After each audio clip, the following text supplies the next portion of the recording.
What's up, everybody? Anthony Cosenza here with Cincy Jungle, the Orange and Black Insider Bengals podcast. We've got a busy week ahead, and of course, coming off of a busy weekend with the Bengals taking on the Giants, losing that one, kind of last-minute fashion on that front. We're going to talk and break down a little bit of what we saw yesterday, Sunday evening with that game. And then, of course, we're going to go through a couple of headlines and whatnot and get you caught up. We're only going to go through the AFC North, just kind of a little abbreviated headline show, as well as headlines with the Cincinnati Bengals, of course. So we're going to get you caught up on a lot of different things, but happy to be with all of you talking some Bengals as we get to the regular season right around the corner. We've got a busy week ahead on this show. As I mentioned, we got this episode. On Wednesday, we're going to be talking about a lot of different things, including John Sheeran and myself talking about this game, talking about the upcoming clash against the Rams, what's going on with the roster, and we have an interview with Sam Hubbard that's going to be airing that night. So you're going to want to hang out for that, hear from Sam Hubbard. He's got a lot of cool thoughts about the season. It's good to catch up with him once again on the show. And then we've got listener questions live at the end of the week, of course, post-game after the game for the Rams. So a lot to get to. And, of course, you can get this show by clicking the icon right down there. Click that to subscribe to our YouTube channel, the bell to be notified when new content is available. And, of course, you can also get all of our content. You can get the great stuff from Bengal Jim, talking football with Bengal Jim and friends, new to the Cincy Jungle podcast channel. And, of course, Coach Speak and Chalk Talk with Matt Minnick. All of those will be available on the Cincy Jungle podcast channel through your favorite audio streamer, whether that's iTunes, Stitcher, Spotify, Google Podcasts, iHeartRadio, all of the major ones. We are there, so subscribe there. Leave us a review. Let us know how we are doing. Hopefully you're enjoying what we've been bringing and trying to get you stuff all between the group of us, trying to get you all kinds of different stuff every day of the week or close to it at this point. And, of course, you can get all your news, opinions, analysis, etc., on cincyjungle.com. All right. So as we usually do, in case you're either new to the channel, new to this podcast, or you just forgot, what I like to do after games is I like to show the box score so we can kind of go through the stats. We can talk about specific players. And then what we'll do on this episode as well is talk a bit about, who impressed, who didn't, where the Bengals, some news that the Bengals have in terms of roster moves and all that kind of stuff, the moves they have made. So we'll talk about that. And then, of course, a lot of different aspects. So I like to share the box score from, I sometimes do it on NFL.com, but more recently I've liked ESPN's layout because they got a lot of different facets. So I'm going to share that with you all here as we break down as we break down everything with the game here. Now you can see here, again, somewhat high completion percentages for the Bengals quarterbacks. Last week, yes and no in terms of completion percentage. Last week, I kind of praised them in a way that it wasn't outstanding, but basically they had, between three quarterbacks, they had one lost fumble, no interceptions. They had, a pretty decent completion percentage, pretty decent rating. This was a little more painful to watch this week. None of the quarterbacks threw a touchdown pass. Very few big plays in the passing game. See here, Brandon Allen, 14 of 20, 105 yards. Did take a sack. You got Jake Browning, 10 of 16, 89 yards. A collective rating. Drew Plitt, who had the big game last week, only 1 of 2 for 17 yards. You look at it here, it's just a collective rating of 80. Collective 203 yards, 25 of 38. 5.6 yards per completion and 0 touchdowns, 0 interceptions. Now, look, with quarterback play, and we'll talk on the other side here in a second, but with quarterback play in the preseason, a lot of times, especially when you're talking about backups and whatnot, this is a little bit expected. You're going to get a lot of the check down stuff. You're going to get the safe throws because these guys who are vying for spots, they're not always going to do bombs away. They're not always going to do big play left and right because, they want to make sure that they're not being careless with the football. They want to make sure that they are doing the right things. And also, coaches want to see that they are playing within what they are telling them to do in the offense and in practice and all of that. So they want to see that translate to the game. So we know there's not going to be, 50-yard bombs from backup quarterbacks to backup receivers with regularity. That's just not really what happens here in the preseason with backup players. But still, I mean, I was watching that game last night and I felt like, man, it was just almost a little painful in the passing game, no matter who it was, to really get a completion, make any kind of big play. It was a little tough to watch the passing game. The running game, you know, we can see here there's some nice moments from some of these players here in the run game. Obviously, a couple of guys got in the end zone with Patrick and Williams. Jock Patrick had a nice night, 4 carries, 28 yards, a 7-yard per average. I got big back is Patrick, and a guy that, you know, has bounced on and off this roster over the past couple of seasons, getting another audition here. Obviously had that nice 17-yarder. But you look here, again, going back up to the quarterbacks at the top here, man, it's just with 1 sack, a collective 80 rating, it's just you know, you've got 5.5 yards per completion, 203 yards collective passing. Allen leading the way with 105, a lot of missed throws. Now that could be, again, you could put that on the quarterbacks or you could put that on receivers and just, you know, a lack of true chemistry. And that is kind of part and parcel what happens in the preseason with backup players. It's not, the rhythm isn't as crisp as it is with your starting quarterback and your starting wide receivers, especially guys who've played for, you know, a period of time together. So, you know, you look at this and it's hard. And we had a question in here. Who was it? Yeah, I think it's C-Bird. What do you think about the QB2 and RB2 situation? Well, running back 2, we'll get to that in just a second. And yes, Seabird also adds in the Plitt to Pryor throw. Always good, though. Yeah, Plitt and Pryor having a nice little chemistry here and there, but still you're looking at 1 of 2, 17 yards. There wasn't a lot here. And I think when you're talking about the second quarterback situation, I think the team will still roll with Brandon Allen. It's the devil you know, as they say, as opposed to the devil you don't, maybe with Plitt and Browning. Maybe they keep Plitt around for developmental, you know, practice squad type of situation. I'd be interested to see there. But, you know, you look at Brandon Allen, he started games for the Bengals when Burrow was out his rookie year. He's won a game for the Bengals, you know, as a starting quarterback, and, you know, obviously has previous ties with Zach Taylor. So it's just a guy I think Taylor trusts. And quite honestly, as we saw in Burrow's rookie year, if you're going to go to the backup quarterback, well, this team's in trouble. I mean, that's just the bottom line, whether it's one of those 3 guys or even another guy out there. You know, there's a possibility the Bengals make a waiver wire claim on someone out there, but as of now, I would venture to guess that Allen is probably their guy, though he hasn't played all that well in the preseason in games. It's more again just the comfort level with the coaching staff and Allen, and a guy who has kind of been there, done that, so to speak, with Zach Taylor and the Bengals. So I think that's where they're at right now. Browning is, you know, giving him a little push here. Plitt making things interesting again, but you have to take into account with Plitt, he's usually getting in at the very end of the game and going up against players who may not even be on an NFL roster come the regular season of any kind. So, you know, you got to take that into account a little bit. But as of now, I think Brandon Allen, if you're asking me, I think Brandon Allen probably has that inside track. I would not be surprised, though, if they hang on to Plitt for some sort of developmental purpose.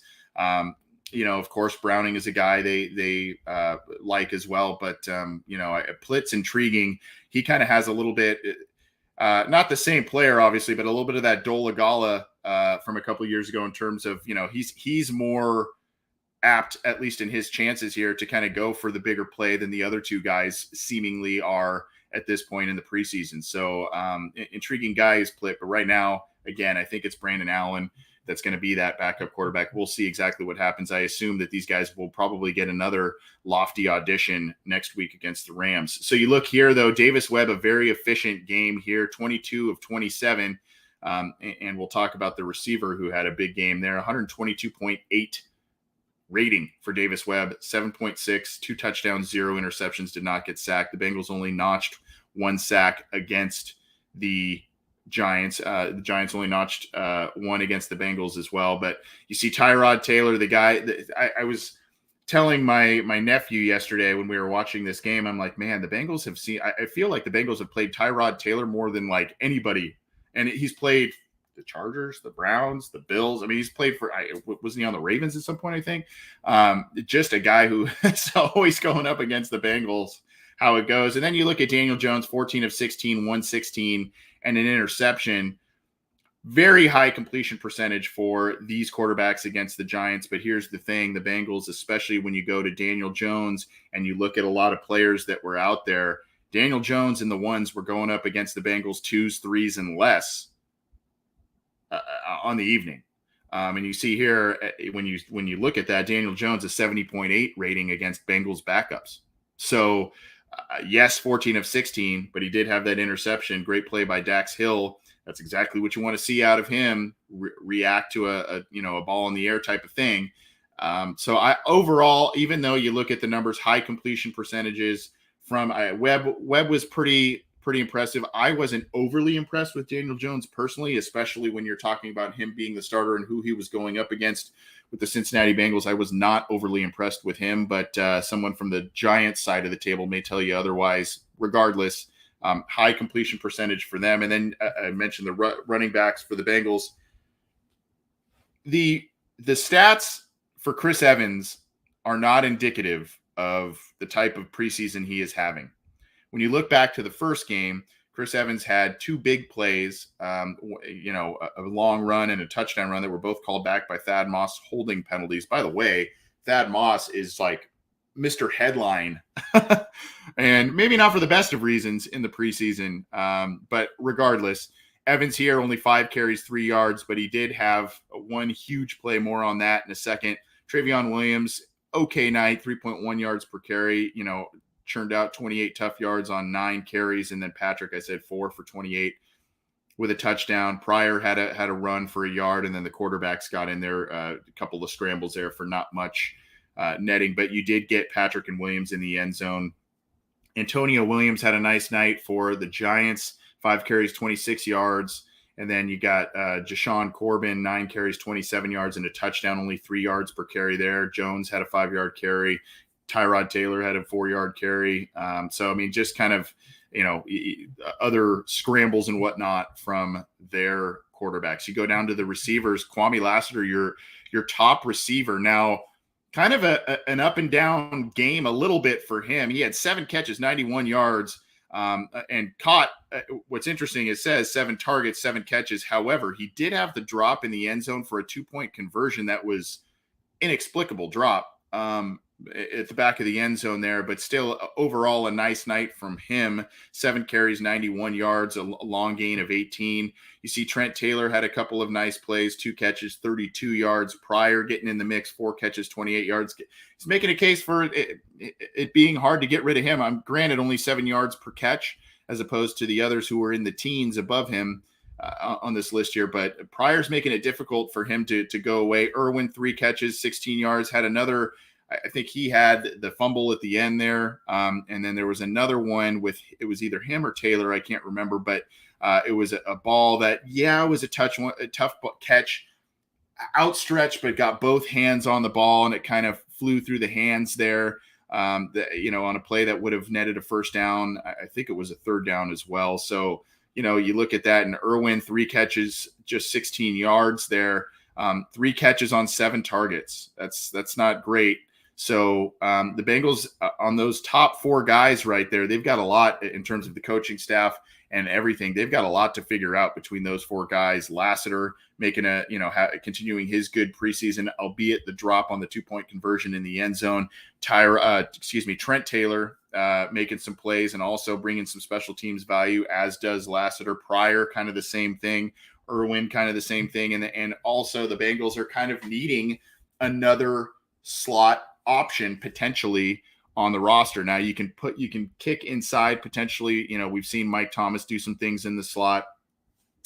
Stanley Morgan does a lot of different things, but in terms of a true slot guy, Irwin's kind of that guy. So we'll see exactly what the Bengals do you would think that the top 5 in that wide receiver group, at least 4 top 5 are largely settled. Obviously with the big 3, Boyd, Chase, Higgins, and then you look at one of the 2 at least, if not both, Thomas and Morgan are safe. I would think Morgan is probably maybe a little bit more safe than Mike Thomas, but that's just me.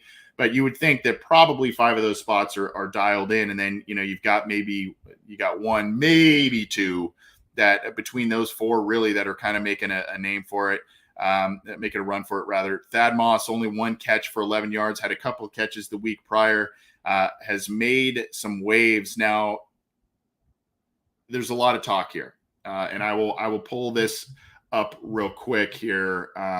And everybody's got a lot of opinions on this, and a lot, they've got a lot of different thoughts on, what was this cheap? Was it not cheap? What's kind of the verdict here?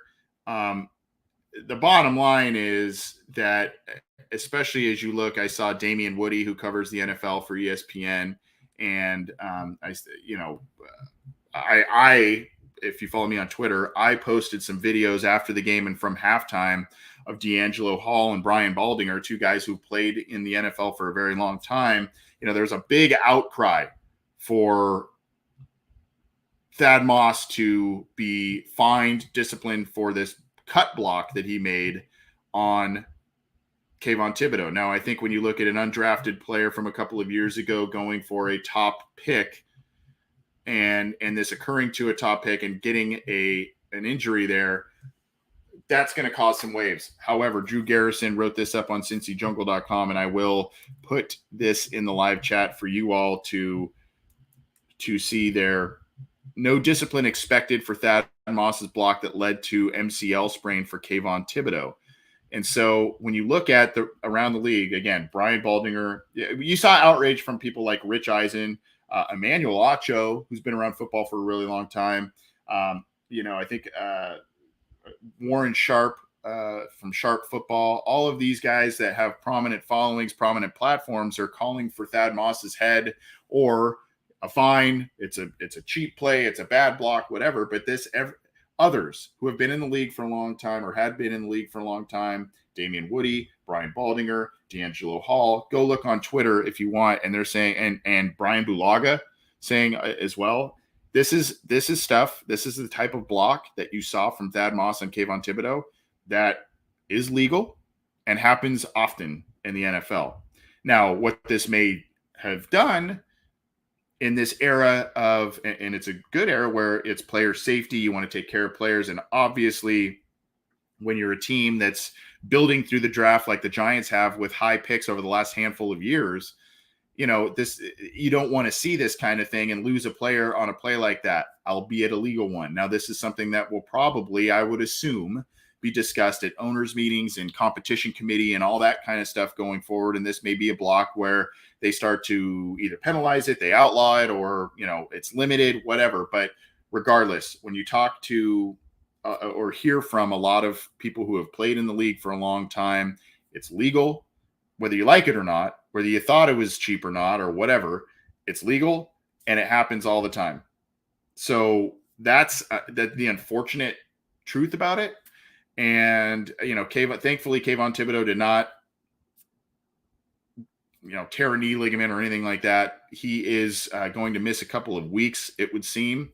And it seemed like he was going to be okay when he, kind of called the cart away. He said, no, I'm good. He walked off under his own power. And, of course, none of us want him to be seriously injured or anything. But, this is just kind of, unfortunately, part of the NFL. And when you listen to people in, again, Baldinger, D'Angelo Hall, others, they almost are talking it up as a learning lesson for Thibodeau to say, hey, this is, you got to learn to protect yourself a little better because this is something that occurs in the NFL. By the way, this report of him not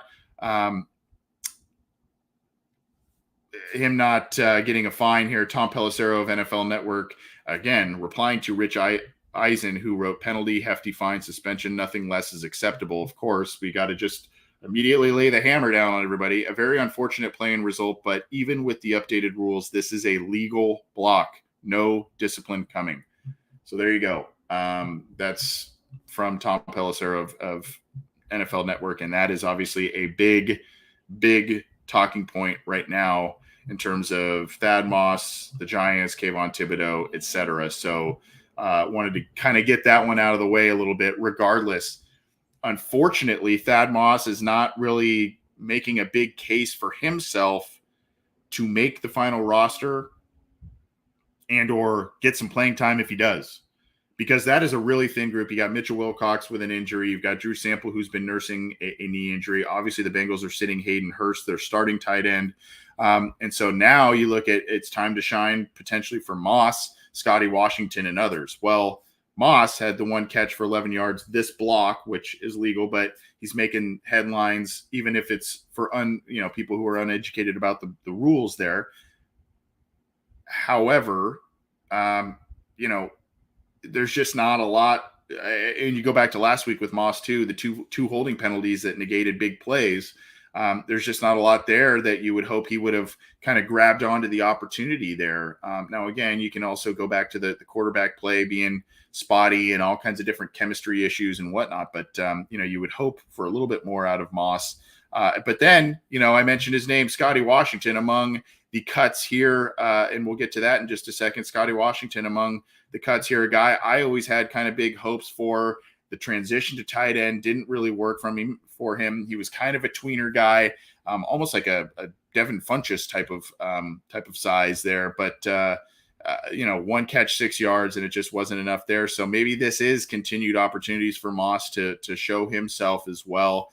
And so you can see here, Mike Thomas, Javon Heli, another one of those. Nick Eubanks, another guy that they grabbed in free agency before the season, one catch for -2 yards. Just not getting a lot from the backup tight ends. Now, we'll get back to the box score in just a second because the Bengals did waive 3 players. I mentioned 2 of those right now. This is on Cincy Jungle, and you can find this on a number of different sites as well. But me being the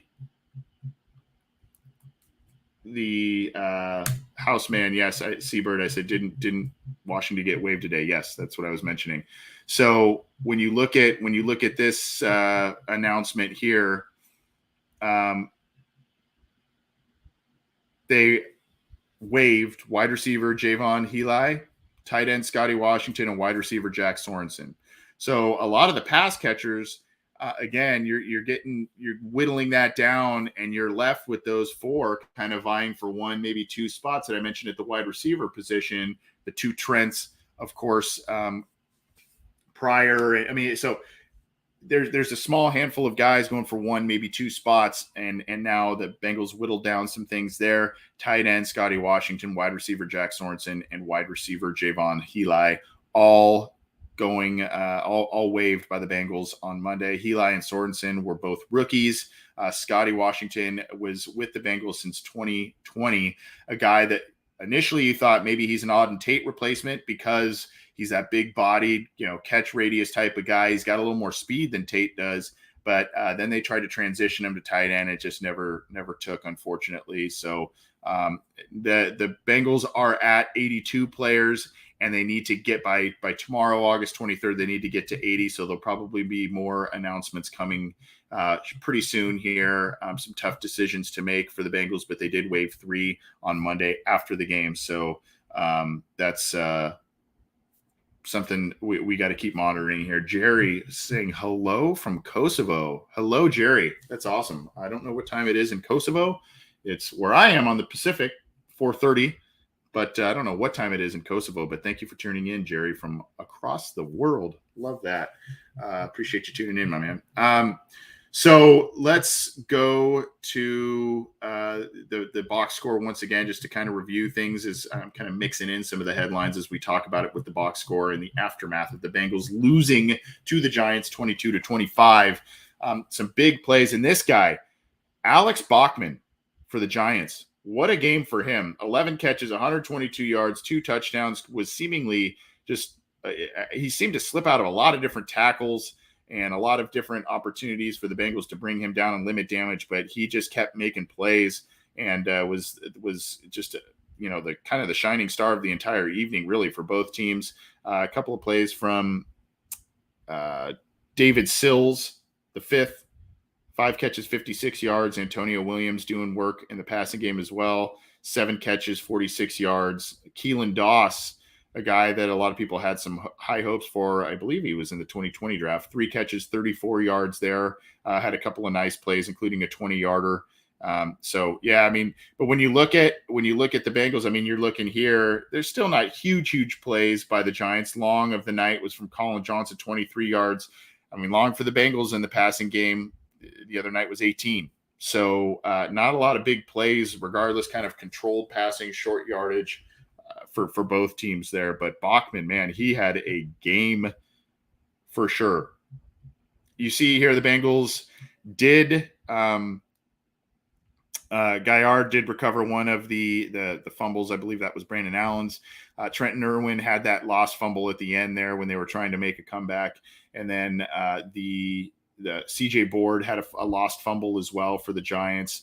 And then Holden had a fumble as well, but that was recovered. So at any rate, that is some of the turnover stuff here. Again, no interceptions here.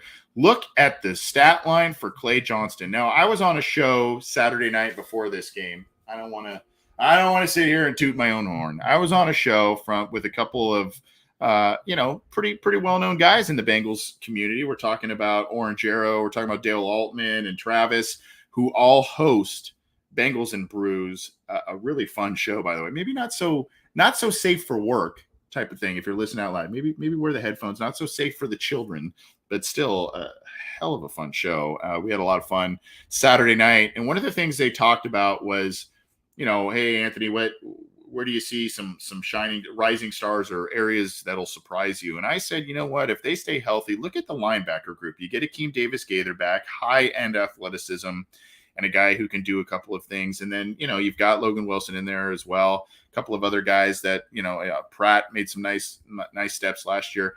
And then you've got some backup guys who are starting to do some things. And you look at Clay Johnson's stats here: 20 total tackles, 16 of them solo. One of them only one of them for loss. Did have a sack with a quarterback hit, but a gigantic stat line for Clay Johnston on the evening there. 20 total tackles and a sack.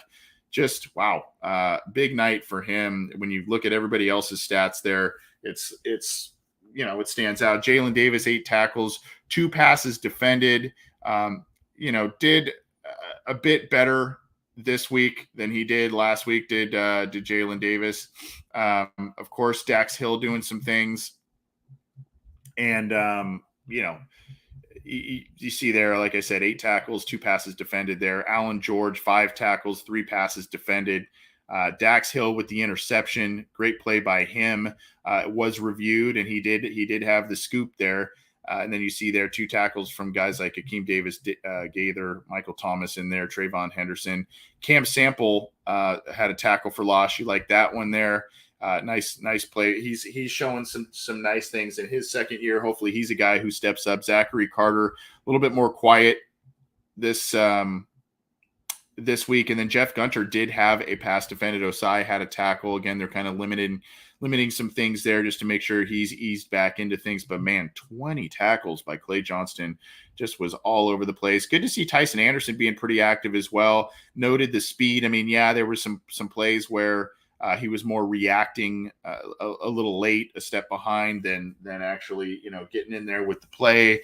You can see that by, 0 passes defended or anything like that, but still 7 tackles and was in on a lot of plays. So the safety duo in this year's draft class, Dax Hill and Tyson Anderson, showing some skills, some speed and everything there. Delonte Hood had a pass defended as well. And then you look over there at the Giants side of things, they've got Adoree Jackson in there and others. I mean, really just a lot of by committee. You see a lot of people with 1 tackle and that sort of thing. So all in all, not a bunch of like big plays in this game by either team. And I guess, again, that's a little predictable when you go, when you're talking about different things and the preseason, what you're looking for, what you're trying to achieve. And by the way, in case there is sometimes on ESPN, they'll sneak a video and we'll get a little audio randomly there. So I'm trying to not scare everybody with a random audio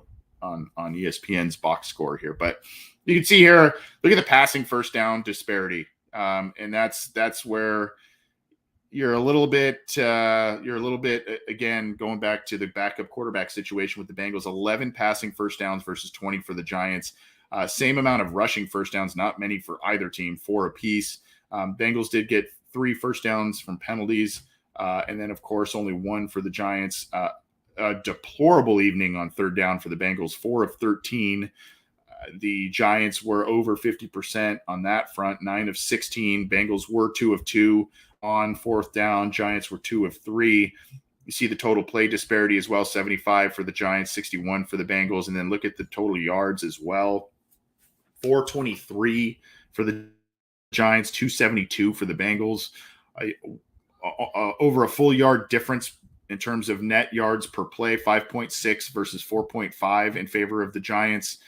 Passing yards, 356 versus 203 in favor of the Giants. So really, this was a game that was, kind of in a way dominated in a lot of aspects, particularly through the air by the Giants. Bengals kept it close there, and you see the Giants scored. This is when you look at here, look at the score by quarter as well. And so when you look at halftime, oftentimes in the preseason, you're going to look at, okay, what were we at halftime? It was basically 9-7 for the Bengals. And that was, into the second quarter. I'd have to go back and look precisely when it was, but I mean, definitely through the first quarter and maybe even into the second quarter, the Giants had still some starters in there. So, and the Bengals did not. So they are, you look at 9-7 here, basically at the halftime, and then you look here, the Bengals scored, 13 points over the course of the next 2 quarters. Giants scored a flurry of points in the fourth quarter, 18 in the fourth quarter to go out on top and beat the Bengals 25-22. Going to the time of possession, pretty dang even, 29-19, 30-41. So 29 minutes, 19 seconds for the Bengals, 30 minutes, 41 seconds for the Giants. So pretty even there, but overall yards and whatnot, again, indicative of also the flurry of points at the end there by the Giants. So that's kind of what that points to. All right. Continuing on with some of the storylines coming from this game, the Bengals lost Lamont Gaillard to an injury in the game. So we're waiting to hear a little bit more about that. He was out with a calf injury. He's a backup guard, obviously. So he was declared out. It was in the third quarter. Yeah, third quarter when he exited the game. So he was a starter at right guard with Trey Hill starting, and then Gaillard and Hill switched spots. Gaillard, his injury occurred during the offense's first drive of the third quarter, and then Desmond Noel came in and Hill moved back to center. So those guys kind of flip-flopping back and forth, given a little flexibility, but not good news about Gaillard leaving the game there with an injury. And then where else are we? Oh, of course, he did have a miss. He did have a long miss last night, but man, he is just still doing all kinds of good stuff. Is Evan McPherson. They're giving him a lot of opportunities here. Here is the link to this and the title of the article. McPherson may not be perfect, but he's still pretty good. Yeah, he is, dare I say, entering Justin Tucker type of air here. He look at this. He was looking at a string of 22 straight field goals without a miss after pulling a 50-yard field goal attempt. And then he was 14 of 14. He's just been hitting all kinds of different long kicks. He was 3-3 against the Cardinals. He did miss the 58-yarder wide left, had plenty of leg on it. And you can see here, the good thing about missing is you never miss twice, McPherson told Bengals Mike Hilton earlier this summer. So it's a cool article here, and a guy that, is just doing a lot of different things that continue to help out the Bengals, and deep kick after deep kick. A lot of questions about what's going on with the punter situation in the Cincinnati Bengals. Is Drew Chrisman going to take that job from Kevin Huber? Maybe. That's one of the storylines for sure that could take place. But here's the thing. we're starting to get an idea as to how infrequent the Bengals may be punting. Between McPherson hitting 50-plus yarders with pretty solid regularity, Zach Taylor being a coach who is a little more inclined to go for it on fourth and manageable situations, depending on where they are on the field and all of that. The Bengals may not be punting as much as some other teams. So, when we're worrying about the punter competition and all of that, that's something that, we got to keep in our minds here in terms of the approach this year. So McPherson hit, he made first 3 attempts against the Giants, including a 50-yarder, did miss the 58-yarder. And then, of course, he had the 58 and 56-yarders against the Cardinals in the preseason. So he looks like he is in midseason, postseason form, whatever you want to call it. He is definitely dialed in there. And so that is good to see. Now, the question earlier was what do we think about the quarterback 2 situation and the running back 2 situation? Well, this guy needs touches. Now, again, when you look at the preseason stat line, it's not overly impressive for Chris Evans. It's really not impressive at all. If the yards per carry average is very paltry, but that's with negating a couple of big plays. And then, of course, he continues to do things as a kick returner. This is a guy that has that Gio Bernard electric ability. He's got, I say this with caution, he's got that 05 Chris Perry skill set. He's got that Kenny Watson skill set, not the other Chris Perry, just that one year, that big year of 05 Chris Perry. He's got that skill set to do a lot of different things. You can split him out as a receiver. I almost wonder if he's going to be wide receiver 4, wide receiver 5 at times in this offense. He's going to help you out in the kick return game. Had a big one, 77-yarder against the Giants did Chris Evans have. Almost broke that free all the way too, but man, he is electric. And, you saw the play against the Lions last year, the deep pass that he caught for a touchdown. This is a guy you got to get more touches this year. And I know the coaches like Samaje Perine and what he brings, and he has had some very nice moments with the Bengals. Do not discount him. I know a lot of people talk about the Super Bowl, and I guess for good reason there, but there have been a lot of nice moments from Samaje Perine through his years with the team, and I know that the coaches really like him. He was one of the very first waiver wire additions, or late waiver wire additions, the very first year of Zach Taylor's tenure as head coach. So he likes him. He trusts him. But this is a guy you got to get the ball in his hands this year, whether it's as a return man, whether it's as a receiver, running back, whatever it may be. You got to be able to get this guy the ball because he's electric. And I think he fell so far because he just didn't have a lot of touches in college and a lot of tape in college. So the Bengals are hopefully going to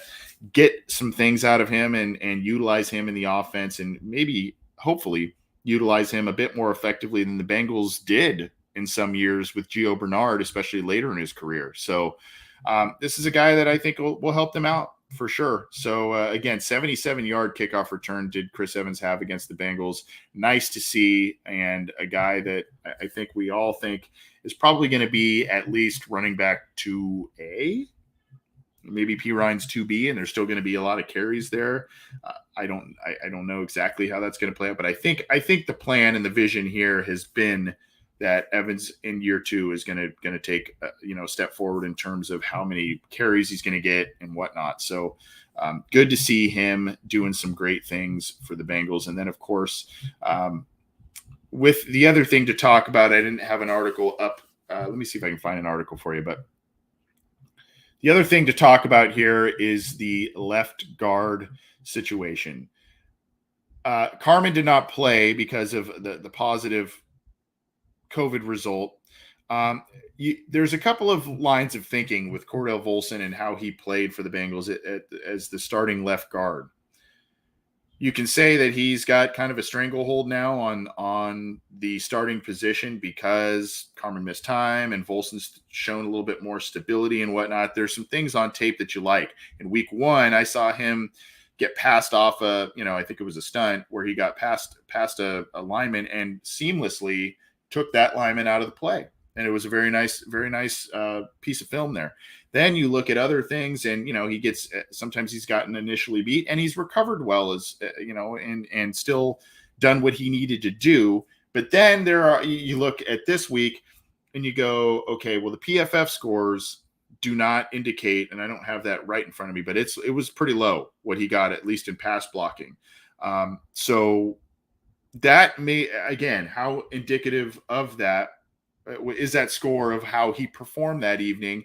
We know PFF is a solid resource, and it uses great data to get its metrics, but it's not perfect. To me, it's not absolute scripture. I think there's a lot of things you can take from that, and it is a very, very valuable resource when you're looking at players and evaluating players. But sometimes your eye test doesn't necessarily match what the PFF scores tell you. And, sometimes the PFF score, one really bad play can really bring your score way down and that sort of thing. And I think he was credited with a sack, so that brought his PFF score way down. But here's the thing with Volson as opposed to Carman: the highs aren't as high and the lows aren't as low.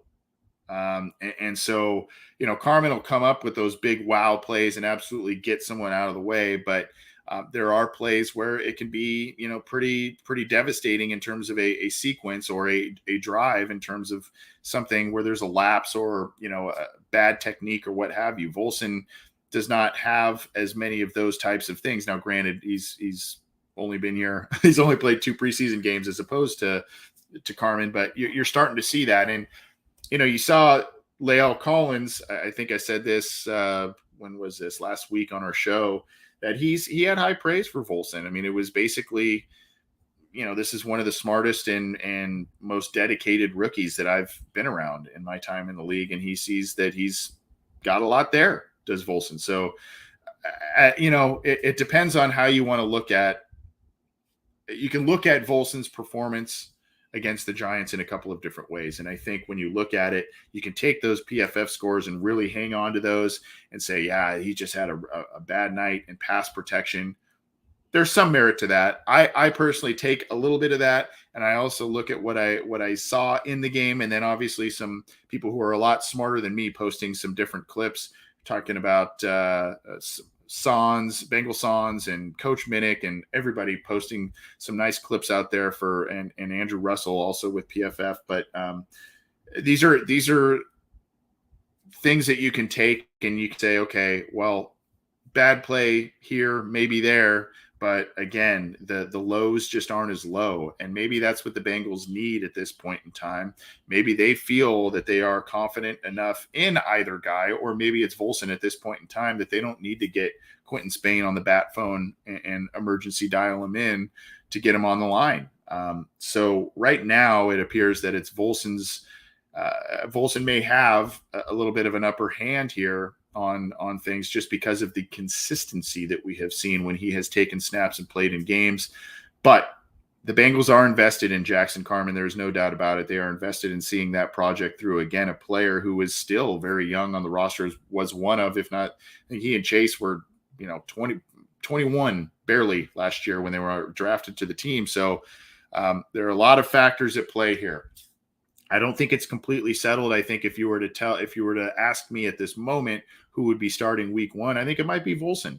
I think it might be Volson at left guard, and then you've got the rest of the crew assembled there. But I don't, that's just my feeling at this point. But again, we could go into next week and Carman can come back and play his way back into the spot, and Volson could play his way out of it. So this is kind of what the preseason's about. It is really kind of the only starting spot that is not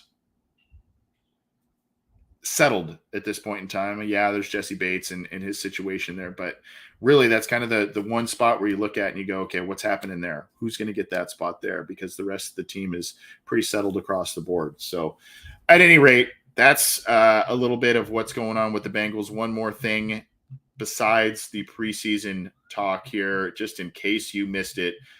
Trey Hendrickson, I believe, was 78 on the NFL top 100 list. Joe Mixon, Jamar Chase, and Joe Burrow all make the top 100 list. Yeah, so Hendrickson's at 78. Joe, they're all Mixon, Chase, and Burrow in the top half. Mixon at 38. Chase came in at 24, and Burrow just ahead of him at 21. Again, an arbitrary list compiled by players. They stack players and put them on this list, etc. But again, Mixon, Chase, Burrow joining Hendrickson on the top 100. No T. Higgins, no Jesse Bates. No Chidobe Awuzie or others that you feel that should have been on that list. But again, Hendrickson at 78, Mixon at 38, Chase at 24, Burrow at 21 in the NFL top 100. Here is the link for everybody to tune in there as well. Okay, now we're going to take a quick spin around the AFC North and get on out of here. Let's start with the Steelers if we have to. We'll start with the Steelers here. A little bit of roster news for them. They signed offensive tackle Adrian Ely, and it's their third new offensive lineman in the past week. So their issue last year was their offensive line. They kind of did some things this year to try and remedy that. It has not totally worked. And so there's still some criticism on that a little bit, but they bring in their third new offensive lineman in the past week. They waived in exchange to get Adrian Ely. They waived offensive tackle Jordan Tucker. So Ely was undrafted last year, was with the Ravens, and then did not make the 53-man roster, was on their practice squad. And then he was suspended for performance-enhancing substance policy, and then he was released by the Ravens, went to the Broncos, went to the Rams on their practice squad, and then was on the practice squad of the Green Bay Packers. And then Tucker, the guy they waived, he was with the Steelers for all of camp, didn't see a snap on offense. So, I think it was just a guy that just wasn't really in their plans there. But Adrian Ely, offensive tackle, has some AFC North experience. He is the newest member of the Pittsburgh Steelers as they continue to kind of try and tinker with their offensive line here right before the regular season. Now let's go. I'm not going to go too deep into this one here. This is on, by the way, that last article was on Behind the Steel Curtain, the SB Nation Pittsburgh Steelers site. So go check that out. And then preseason blog. This is from Teresa Varley on Steelers.com. You can see this, just kind of some news notes, quotes. And so Terrell Edmonds, Mika Fitzpatrick, and DeMonte Kazee were all in the field together in a package Edmonds liked. Quote, I definitely think it's a nice package, something we could build off of, something we've been working on. That was our first time getting it out there because Mika is out there now. I definitely think it looked good out there.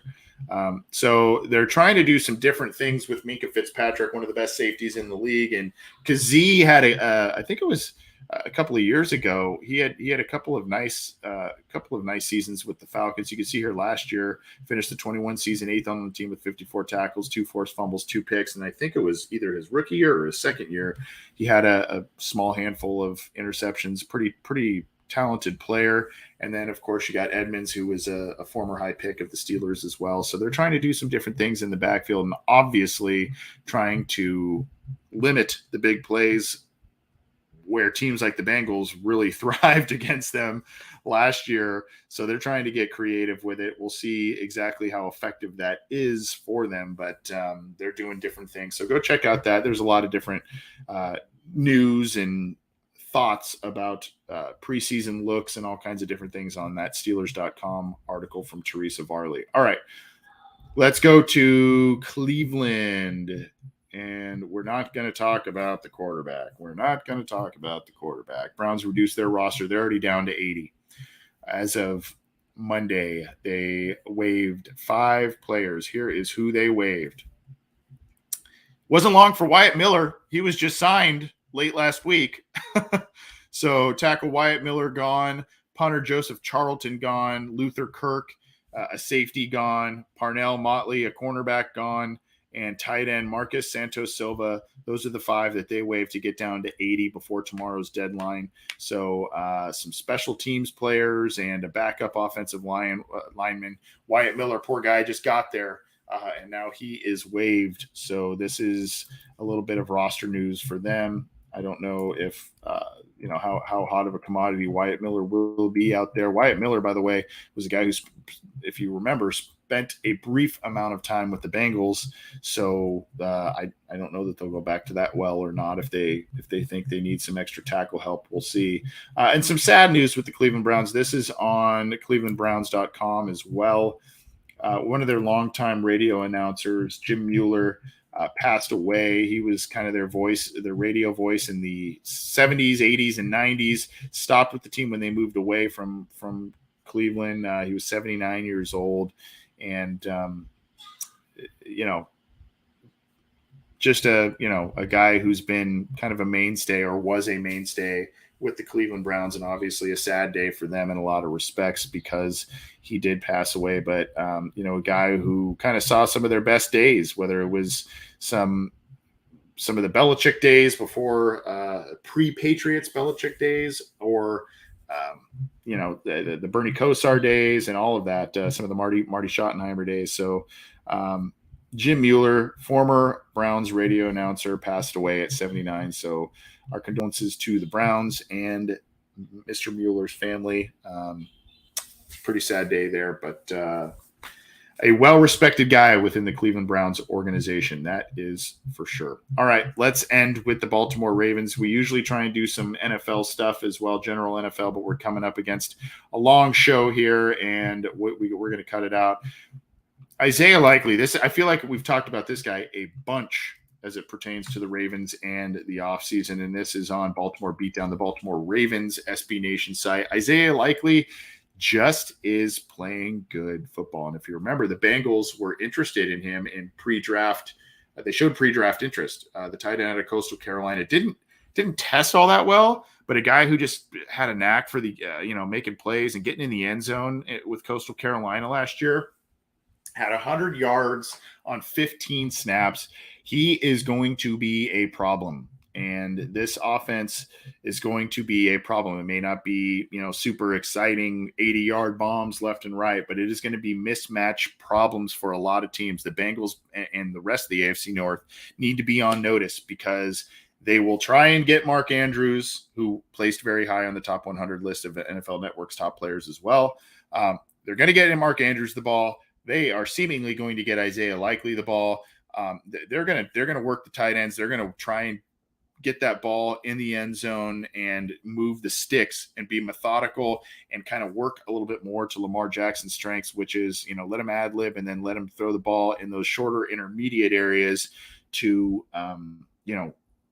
extend drives and do some of the things that he does best. And one of his best years was a couple of years ago when they were really heavily utilizing tight ends. So this is something that's probably going to be a tough thing to contend with if you're the Bengals and any other team that are on the Ravens schedule. So Isaiah Likely, rookie tight end, a guy the Bengals had some interest in before the draft, is playing really well this preseason and through training camp, a guy that they really like. So he might be a problem. He might be a problem for the Bengals and other teams coming up. All right. And then last, we've got one from Ryan Mink at BaltimoreRavens.com.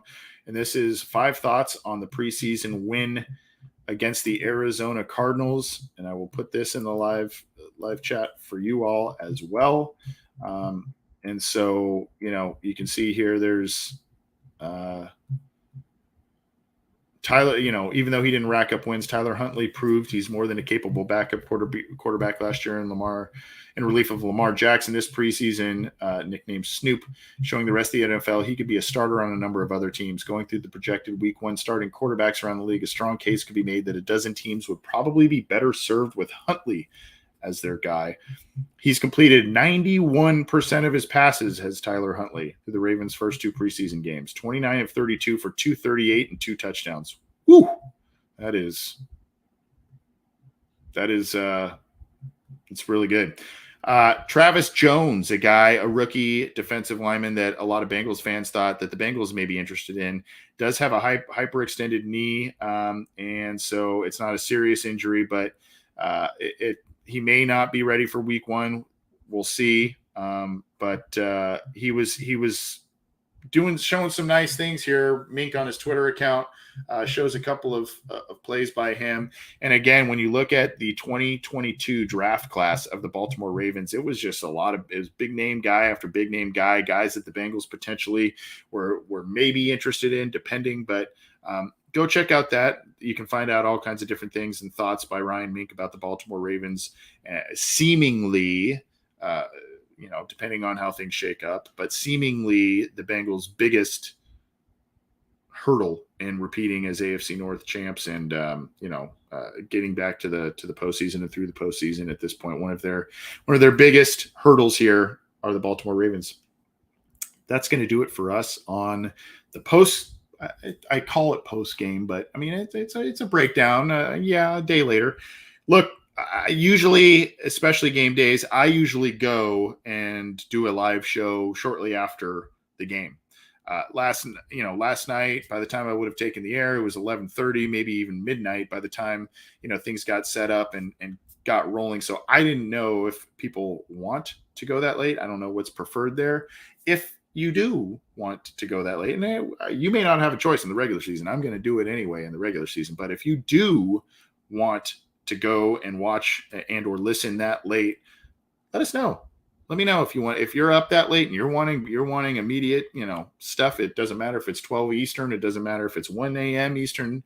You want the breakdown. We'll get to that. But I thought it was a little late, particularly for a preseason game. And plus I combined a little bit of a breakdown with the Happenin headlines today and thought that was a succinct way to do it. But hey, we're always open to feedback. You guys drive this show. It is a fan-centric show, so let us know through the channels. Hit us up directly on social, whatever. We're open to feedback for sure. But at any rate, we've got, again, a big show Wednesday. Sam Hubbard joining us that evening, so that will be very cool. We've got listener questions live at the end of the week, so we'll get to that. Of course, you've got Bengal Jim and Friends Talking Football with Bengal Jim going live tomorrow night. You've got Coach Speak and Chalk Talk with Matt Minnick coming later this week as well. So we're trying to hammer you with all kinds of different content. Hopefully you enjoy it. We can't thank you enough for the support that you've shown this show, the podcast channel, and cincyjungle.com. And we will see you later this week. Let's have some fun. Take care.